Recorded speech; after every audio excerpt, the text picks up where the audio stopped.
Hey everybody, Hand of the King here, bringing you some tips, tricks, and advice for the third world boss in Valheim, Bonemass. Obviously, to start out, it would help to find the rune for Bonemass that's in a swamp dungeon. The swamp on your map is denoted by the brown, reddish area on the map.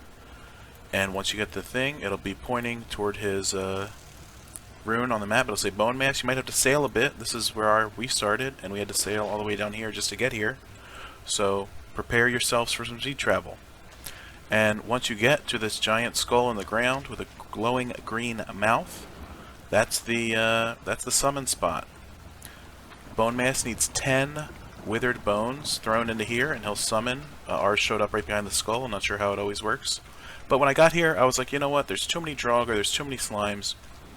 So I built a bit of a circle made out of wood walls, just as an arena for Bonemass, and I think that's a great idea that you should do if you're having trouble with him, just so no random mobs wander in. Bonemass does spawn some blobs on his own by throwing something, but sometimes he'll throw that outside the wall as well.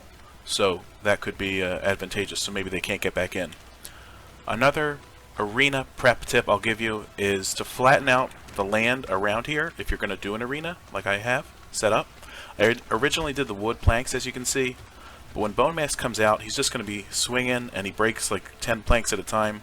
So bring your hoe and bring up the dirt around the summon area so you're not swimming. Like, this was all like 4 feet deep, and I wasn't even standing because of the swamp.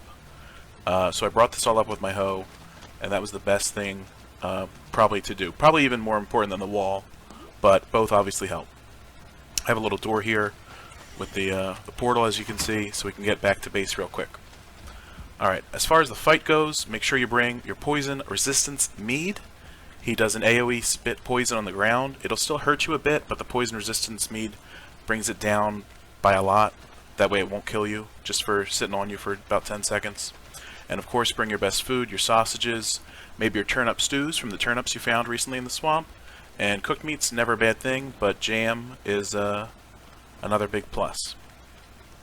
So once you have all your buffs, throw your bones here. He'll come out, and you want to use a mace, preferably an iron mace, to whack him, as that is a super effective damage. Using a bow and arrow is pretty much useless. I have a pretty high upgraded fine wood bow, and I was using just flint head arrows, but it was doing like 5 damage when a mace swing would do 40 or more. So it's definitely encouraged to bring your maces or any blunt weapon you can find. I think mace is the best one, I'm not sure. But there you go. And we did it with 2 people. So we basically kited him circularly around this arena. And when he went for somebody, the other guy would hit him in the back. Everything's easier with more friends. So try to grab one of those if you have to. If you can't beat him solo. Let's see. Yep, and during the fight, he'll do the AoE spit on the ground. So try to run out of that. He'll throw the green blob that might land here. Like in the arena, it might land out. But it just makes a couple blobs. With a mace like this, 1 or 2 whacks will kill all blobs, so that shouldn't be a huge issue. And he does have a hefty health pool, but if you just keep your food buffs rolling, more than 1 poison resistance mead shouldn't be needed, hopefully 10 minutes or less. And then you should have a pretty easy fight on your hands. And once he falls, you'll of course get the Bonemass trophy, which allows you to bring it to the original stone circle where you started, and you can get a Forsaken buff from him. It's a 5-minute buff that protects you from piercing, slashing, and blunt damage by a lot.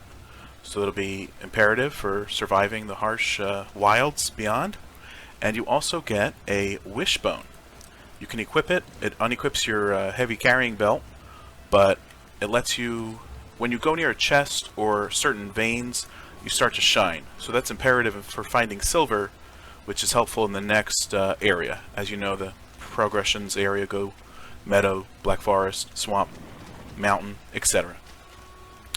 And so this is the thing you click to learn about the cook the remains. That's how you know to throw 10 withered bones into the mouth. And that's about it for Bonemass and the helpful tips I found helpful that I wanted to share with you.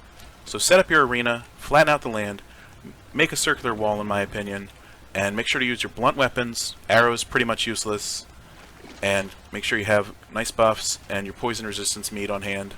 You're definitely going to need it. That wraps it up for now. Please like this video if it helped you. Consider subscribing to the channel if you want to see more helpful videos for Valheim and other games. Thanks for watching. Check out other Valheim videos. I will link our Bonemass boss fight below this video. And until then, thanks for being here. Have a great day, and thanks for watching.